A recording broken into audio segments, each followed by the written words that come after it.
Are you making the right financial choices, or are you unknowingly sabotaging your future? Have you ever also wondered why some people look like they're figured out their finances while others are still struggling with their finances? Then well, in this video, I'm going to discuss habits of or things that can let you know that you are making the right financial decisions. Stick around and watch, because one shift in your financial habits can shift your entire journey and help you achieve your desired financial goals. The first way to know that you have smart financial habits is you set clear goals as far as your finances is concerned.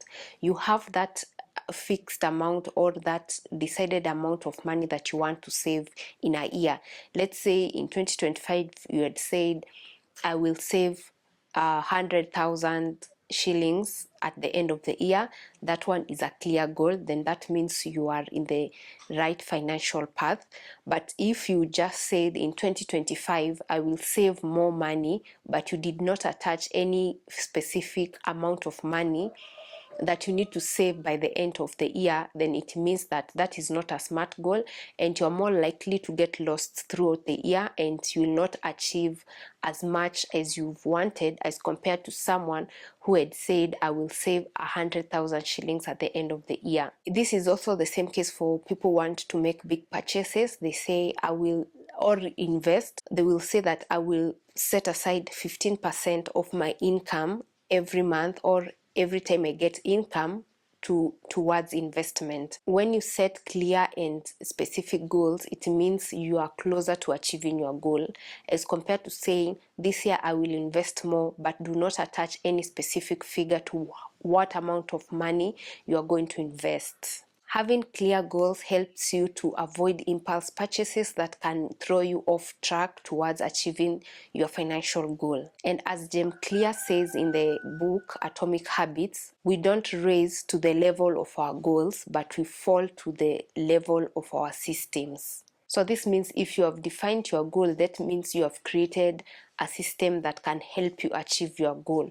But when you do not define any goal or set any plan, then it means you will fall at the level of that system of just saying, I will save more money, I will invest more, I will save more money to buy a car, I will save more money to buy a house. The second way to know that you make smart financial, or you have smart financial habits, is you practice delayed gratification.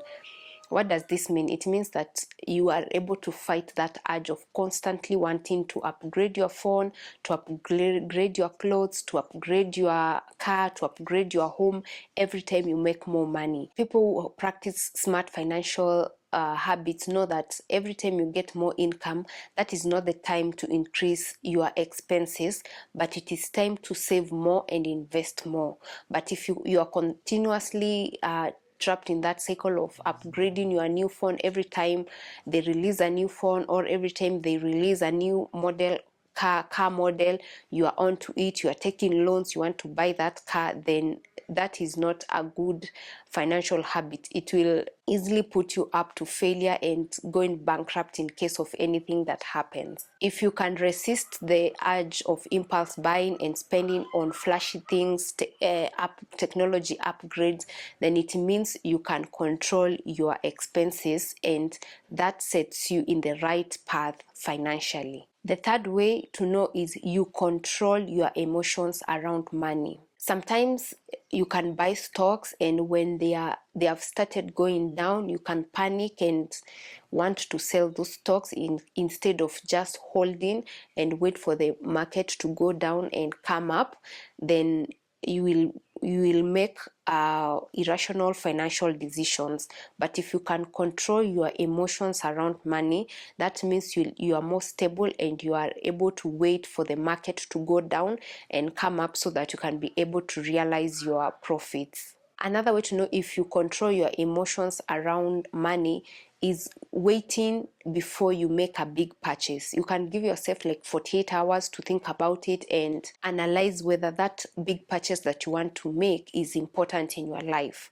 And when you realize it is important, then you go ahead and make that big purchase. But when you realize it was just made of emotions, there is no direct impact or positive impact that it's going to bring in your life, then you hold that big purchase. Charlie Munger once said, people with high IQ make worse decisions when it comes to money because they are highly temperament. This means that they are not calm and they may not make logic decisions when it comes to finances.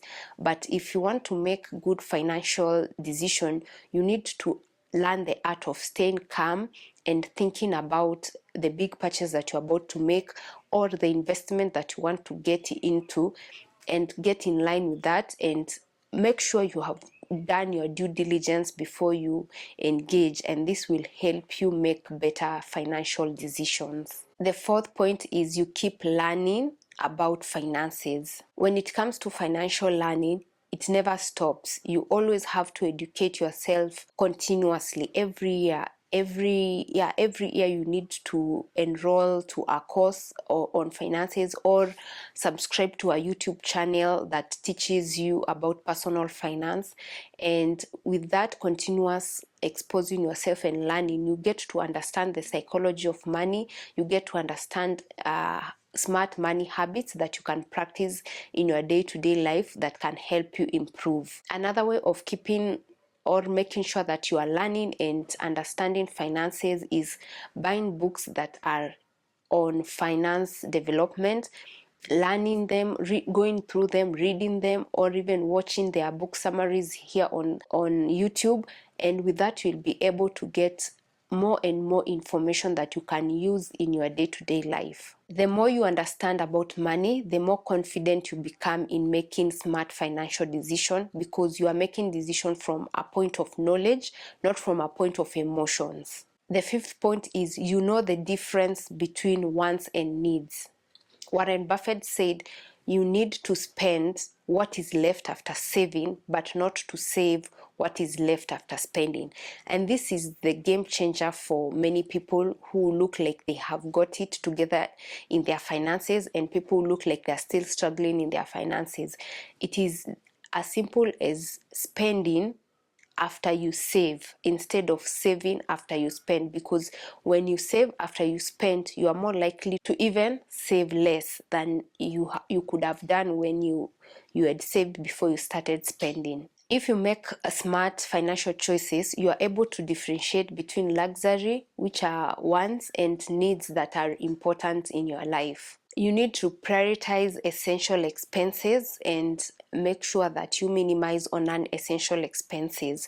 But this does not mean you should not enjoy your money and enjoy that high-end dinner that you've always wanted, but the goal is to be intentional. Plan for it. Say, this month I'm going to go for that high-end dinner.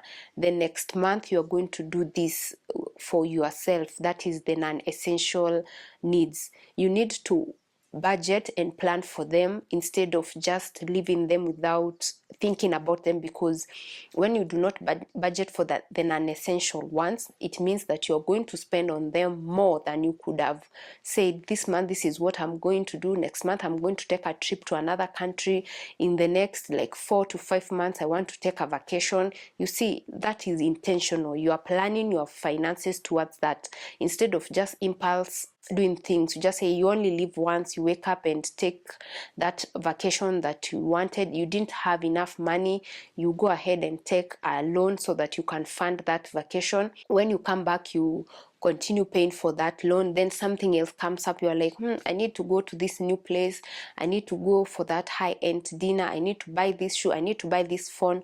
So you get caught up in paycheck to paycheck because you are always spending everything that you make. But when you budget for non-essential and as well as essentials, then it means that you are in the right path of your finances. You are practicing smart financial habits. a trick about buying non-essential things, if you want so much to buy something, is to give yourself 48 hours to think about it and come back at it after 48 hours and see whether you still feel the same about that purchase, or you can make better use of that money instead.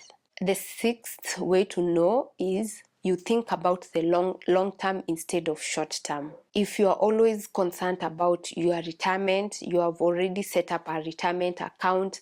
Maybe you're in your 30s, you've already set up your retirement account, you are remitting a small number of money every month, then it means that you are set up for the long-term financial goals, which is a smart money habit, because when you retire, you will need cash flow. You will not be having that energy you have right now in your 30s or in your 40s to keep up with the economy.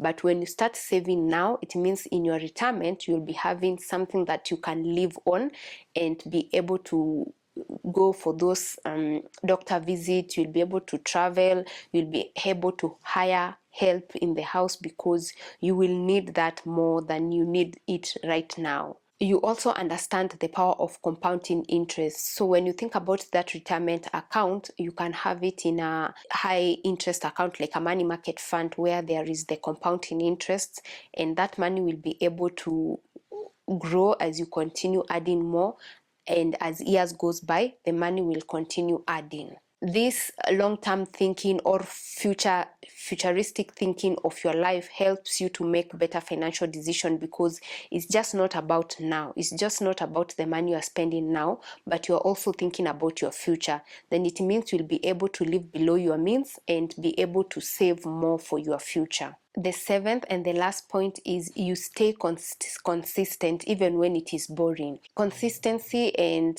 repeated, even when you feel like this is boring, it's repetitive, every month you need to save 10% of your income, you invest another 10%, it might appear boring and very repetitive, but the goal is to stay consistent in those habits, because not every day you'll feel like you want to save, not every month you'll feel like you want to invest, but when you stay consistent, then you will be able to see the fruits in the long term. The key is to stay consistent in those small habits that you have started, and watch how much you'll be able to make the difference in the long term. And these small steps can include like saving for your emergency fund, where you start by saving 3 months emergency fund, then you continue save 6 months emergency fund, you continue until the fund grows to 12 months emergency fund.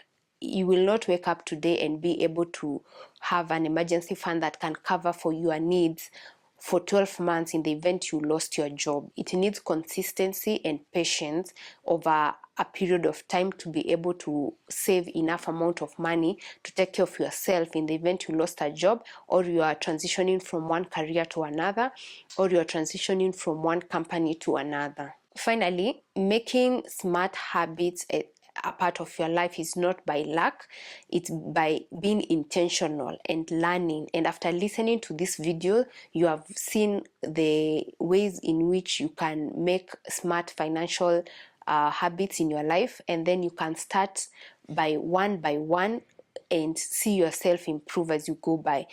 If you set clear goals, practice delayed gratification, differentiate between wants and needs, budget for your money, and continue savings for your retirement. That is small by small, continue saving for your retirement or your emergency fund. You can even start with your emergency fund and then go ahead and start saving for your retirement. It is those small habits that build up and make the journey of financial freedom worthwhile.